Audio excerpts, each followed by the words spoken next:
views and opinions expressed in this program are those of the participants and do not necessarily reflect the views of BronxNet or the program underwriters. Hello and welcome to Open University from our BronxNet East studios, where we keep you in the loop on current discussions in and around the community. I'm your host, Hanu Evangelista, and we have a wonderful show for you today.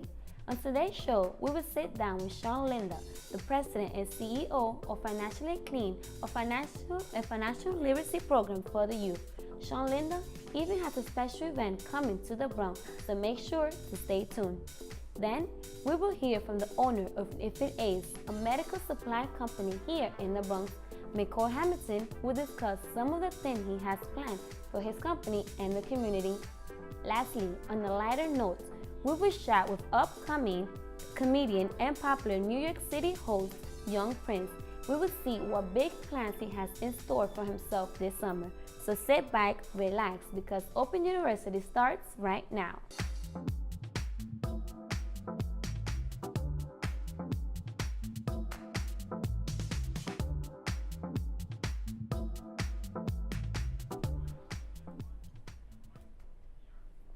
Hello and welcome everyone. I'm your host, Hanu Evangelista. A week ago, City Councilman Andy King held his annual Father's Day brunch. His focus this year, the 3/5 clause. Bronx's correspondent, Tanisha Blanche, has the story. City Council member Andy King hosted a Father's Day brunch in the Gun Hill section of the Bronx. The main topic at hand, 3/5 Clause Awareness Day. We're having a Father's Day brunch to bring our fathers and our brothers together, not only just to break bread, to educate themselves a little bit more about their value in the United States of America. The cause, which considers African Americans 3/5 of a person or 3/5 of a U.S. citizen, dates back to the days of slavery, where blacks would be counted as 3/5 of their Caucasian counterparts of that state. 3/5 clause was a compromise between the North and the Southern states at the 1787 convention, whereas they were trying to figure out what's going to be our representation for taxation purposes. The North was like, there's no way the South is going to get all this representation because the South had more slaves than any other part of the Union. So at that point, they came up with a compromise that that slave in America, that black person in America, would be considered 3/5 of a human being. Several fathers were on hand to express their concern and why this topic is so important to them. It will allow us as a society of black men, which we are our own society, to grow and to have better opportunities moving forward, and allow our children to have a better understanding of who they are, understanding of where they're coming from, and understanding of what they can do. I think more opportunities will be available to us and them as we grow older. Before leaving, participants signed letters that would be mailed to their congressional representatives, urging them to take action and not let this fall by the wayside. Resolution 1001 passed on May 5th. Now it lies in the hands of Congress to directly negate the language of the 3/5 clause. Reporting from the Bronx, I'm Tanisha Blanche, BronxNet. Welcome back.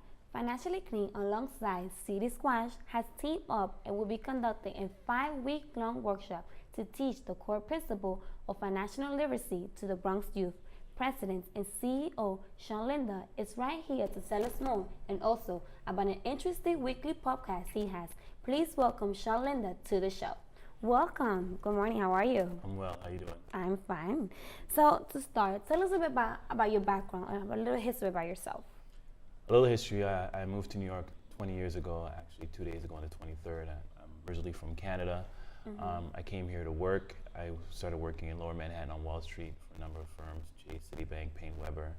And then when I was working on the street, I noticed how the stock trade worked. And I wasn't the biggest fan of it. I just felt you had a little control of your investment, so I decided to get into real estate. And I started buying and flipping properties throughout Brooklyn.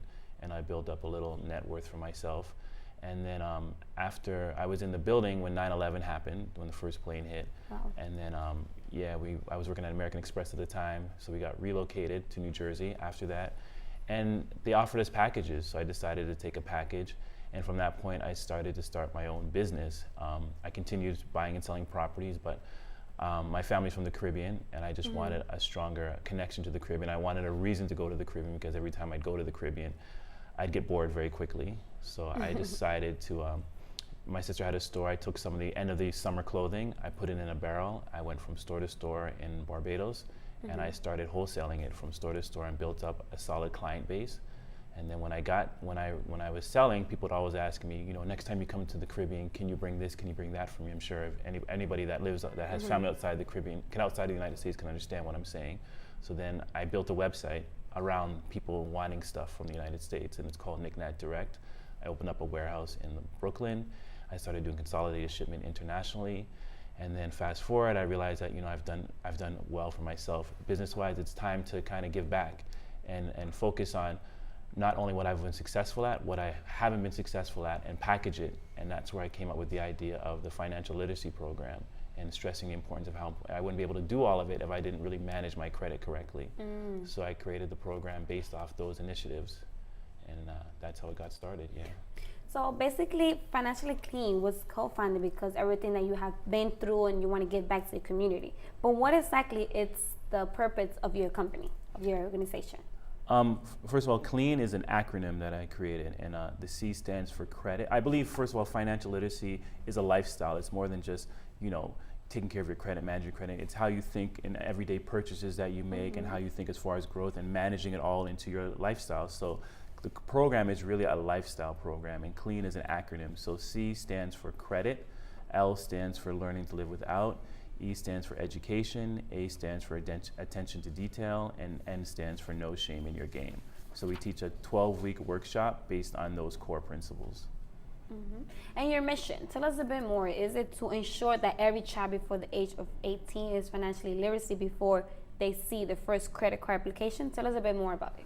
Yeah, I just believe when it comes to credit, and you know, teaching at the different youth centers and working with kids, you know, a lot of adults and so forth run into credit problems not because they want to, but because they just don't know.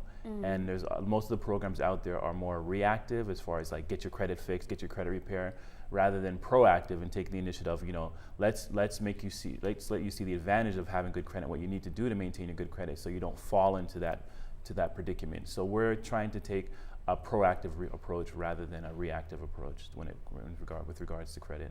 So why is it that you are basically just concentrating on the young youth? Because I think in a lot of communities, and a lot of communities in the Bronx as well, it's the cure for cancer in the communities. I think if you resolve financial literacy in communities, that will trickle down to resolving a lot of other problems. If you empower people and let them know, you know, how great there's tools are here to leverage yourself and to grow, to, you know, become that homeowner, to become that landlord, to get all the things you want, and doing it on the right course rather than going on the negative course, you can achieve it. And if you understand the importance of credit and how well you can leverage it, it really works. You know, working on Wall Street taught me a lot. I worked with guys that, you know, lived in Long Island and were affluent, and how they manage and leverage their credit and how they use it to work with them. You know, you can make $1 work in 3 different ways, and not too many people know how to do that. So I just want to teach that skill set. Well, it's also good to start early to fix your credit, because once you're there and your credit's messed Well, up, that's the point. I don't want it to be fixed. I just want you to always maintain it and have it good and learn to grow with it, right? That's great. So tell us a bit about the workshop that you offer to these young adults. Well, ideally, we like to run a 12-week workshop because we find that it takes 90 days to create a habit. So, you know, what most literacy programs out there, it's like a one-shot, 2-hour lesson, and that's really not going to be impactful. So, like I said, I base it around those core principles, but it's really gaining an intimate connection with the students, really understanding their situation, because I believe regardless if you make $10 an hour working at McDonald's, you make $100 an hour in a professional status, we can create a program based around your needs and help you to grow. So it's really week after week, we find out their needs and their wants, and then we kind of build the program around their core principles and identify with them. And it's been excellent so far, the connection we've made and the impact we've made on kids and their whole outlook on what their goals are really. It's a really amazing transition during those 12 weeks. Well, that's great. Tell us a bit about the podcast that you have, the 2 Black Guys with Good Credit. Yeah, so now to attract, you know, the older audience, those people past school, we found out that there's a lot of people out there. We found that kids from the age of 14 to even in their 30 to 40, the level of understanding and comprehension of credit is almost identical. So we wanted to bring some entertaining and light humor and educational aspect to topics that nobody really talks about, or it's too rigid. So we decided to create a podcast called Two Black Guys with Good Credit. And obviously the name is supposed to be a little provocative to attract your attention, but we talk about very necessary topics like get a life is one of the topics, which talks about life insurance. We talk about credit, the good, the bad, the ugly.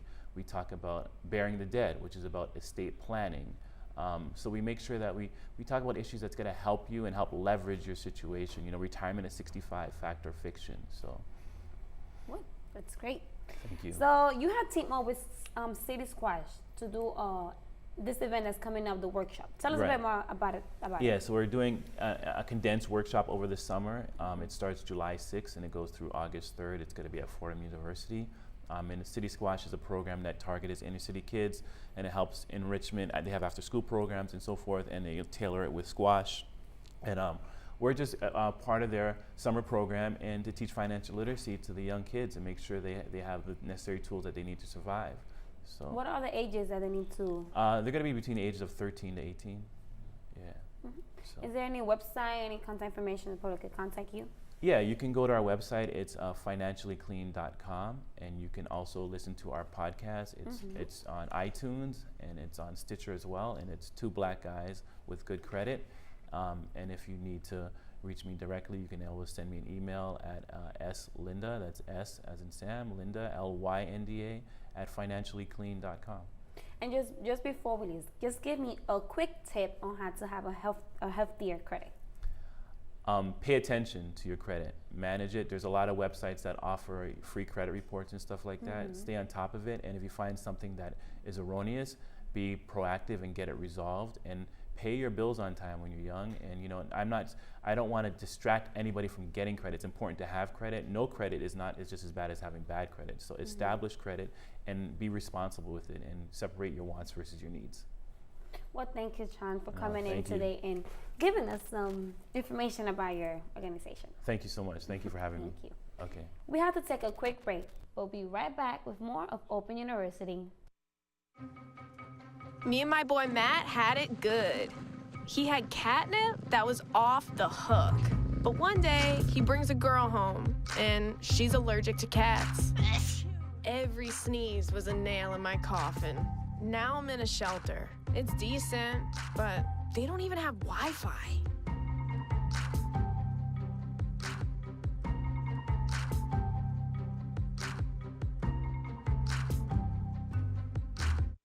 Welcome back. A Bronx native and entrepreneur is making it his business to help those who are truly in need and often look over.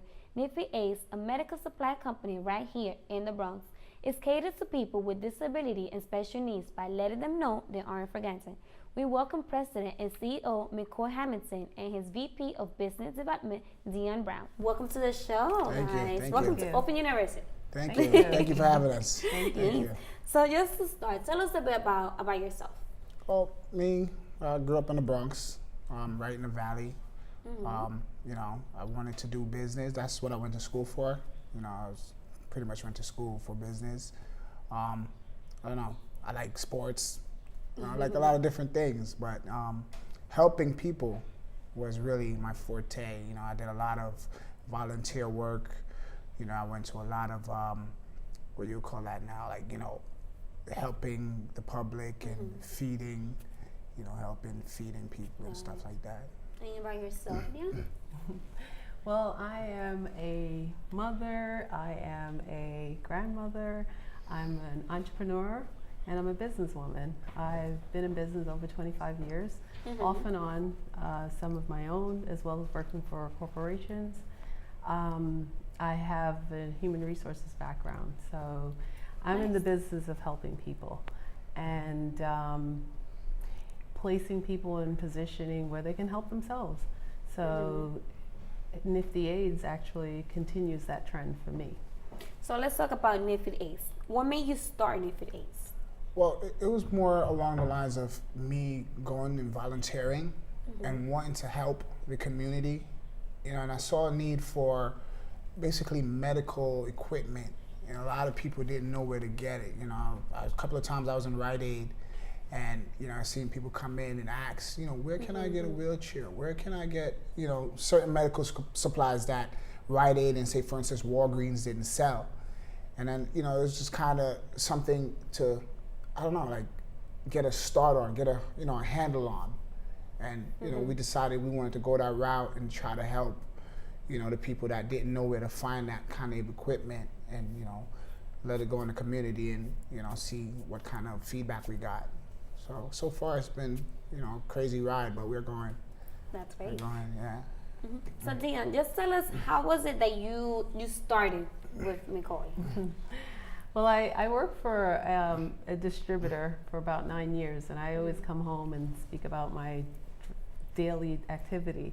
And McCoy was always entrepreneurial, always wanted to do something. And he said, one day he just said to me, "What about a medical distributor?" And I said, okay, that sounds good. You're helping others. Because the way I look at it is that you're not going to be successful if you can't wake up every day and say, what did I do for my community? What did I do for the people around me? And what did I do for myself? So I said, medical.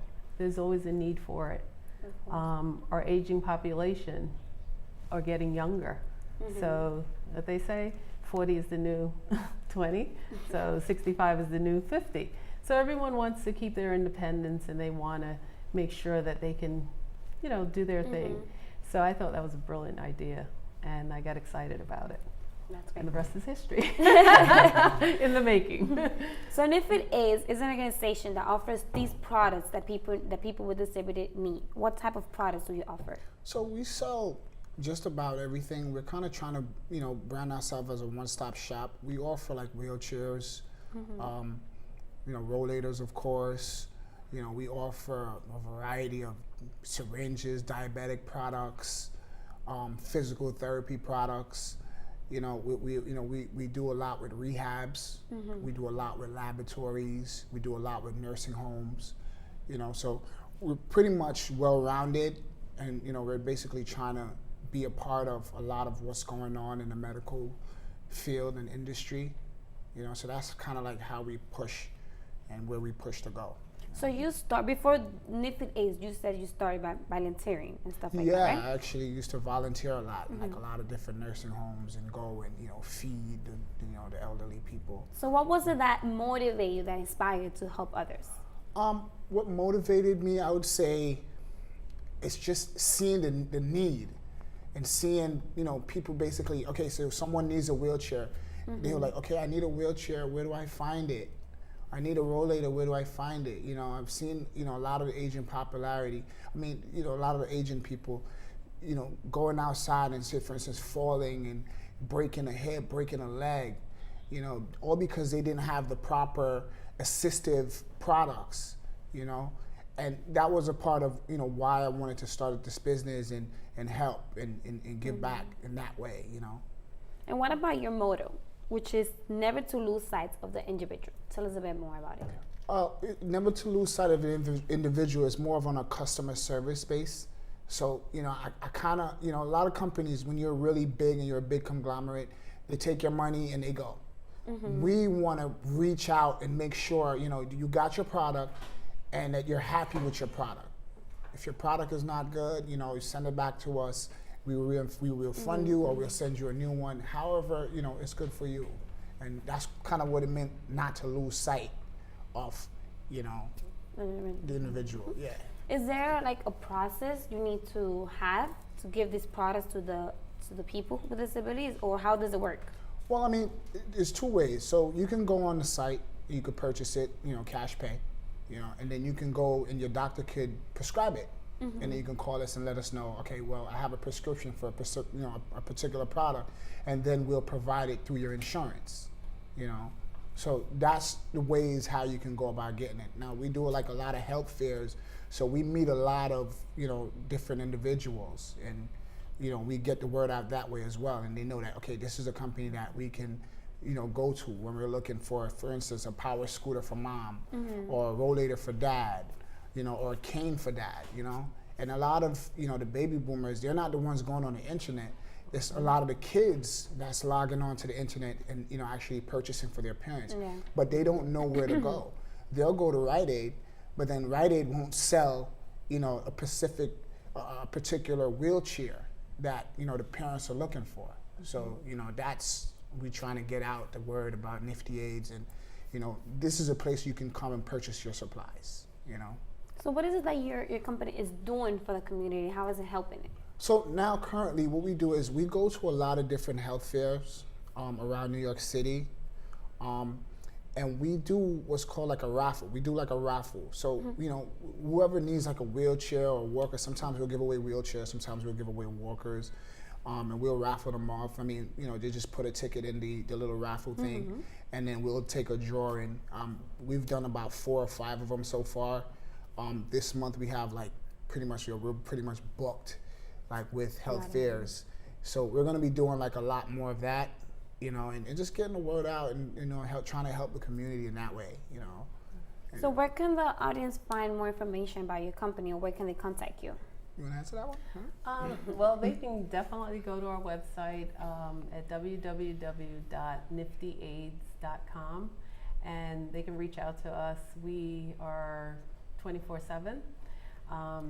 One of the things we want to elaborate on is just letting people know that Nifty Aid is not just a medical supply house. We are favoring our aging population, or what we would choose to say baby boomers. Okay.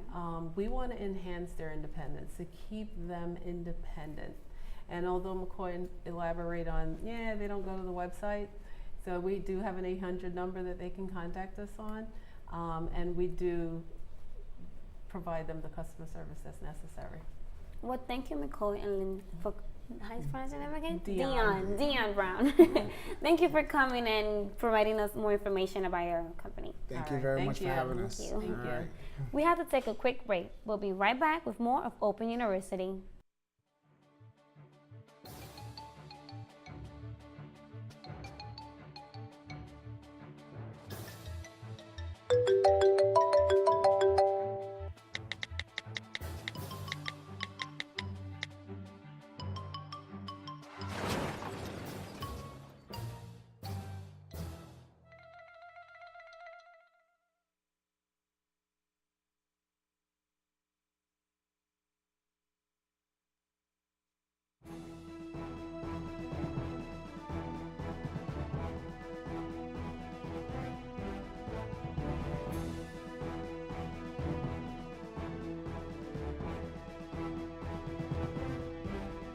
Hi, I'm David Lesh, legal correspondent to the morning show Open. If you have a legal question that you'd like me to answer, please send me an email at davidlesh@bronxnet.org, and I will address it on our Ask Your Lawyer segment.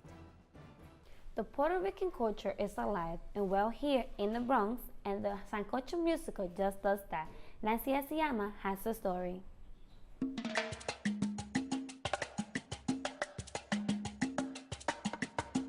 El Sancocho Musica celebrates culture, roots music, and dance by bringing entertainers to the Bronx to celebrate the Puerto Rican culture. We developed this project in order to promote the celebration and performance practice of La Plena. Sancocho Musical is like the meat and potatoes of the community. It got the flavor. It has that sense of community when we all gather together, and it's beyond a performance, you know. It's family and joy. The hybrid event promotes social community gatherings, giving Bronxites a taste of Puerto Rico. The musicians tell us how it feels to perform in the Bronx. It's an honor to be here with these legends of Plena music from New York, so I'm very excited to join them today. As intended, community members, especially those with Puerto Rican backgrounds, came to hear, sing along, and enjoy some of the good music and vibes sponsored by El Sancocho Musica. They're inviting kind of the elders, kind of people from the community to participate and jam, which is why it's a sancocho. It's a great mix, it's a stew. This cultural roots musical event has been going on for years with the hopes to continue making the Puerto Rican culture relevant within the community. This is Nancy Asiyama, BronxNet.